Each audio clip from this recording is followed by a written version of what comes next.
And in wake of efforts to raise funds for the burn victims' treatment, Health Minister Dr. Christopher Tufton is dismissing reports that local hospitals do not have the capacity to treat burn victims. He was responding to questions at a press briefing in St. James today. Rashida Walker has the details. In an update, the Health Minister Dr. Christopher Tufton says the burn victim from the gas station brawl is recovering well. Even though the patient was badly burnt and critical, the response from the hospital has been to stabilize and to treat, and we hope that the best outcome is possible. This latest incident reignited concerns about the capacity of local hospitals to treat burn patients. The health minister dismissed suggestions that it can't be done. On average, we have about 1,000 or so burn victims in a given year in the country.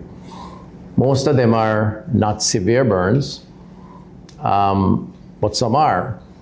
And the system responds, and there are particular hospitals like Cornwall Regional, like Kingston Public, like the University Hospital of the West Indies, which have the capacity to manage certain types of burns, up to the point of cosmetic surgery. Clinical coordinator at the Cornwall Regional Hospital, Dr. Delroy Frey, says in the West it has successfully been done. The most important aspect of your treatment is within the first 24 to 48 hours.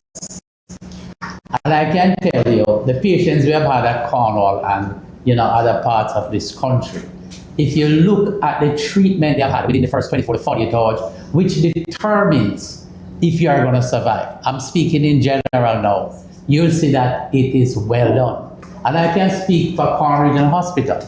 Once we get a severe burns patient, we mobilize one of our high dependency unit, which is like an intensive care unit, where the patient get one-to-one doctor and nurse treatment.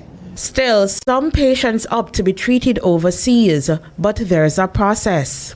Where there are victims from burns, an assessment is done by the clinical team to determine their capacity to treat locally versus the need for someone to go overseas. Now, the patient can always make a decision, or their loved ones. So what of plans to develop an advanced comprehensive burn unit to provide specialized care for severe burn victims at the University Hospital of the West Indies? I think they had partnered with Petrojam to establish that.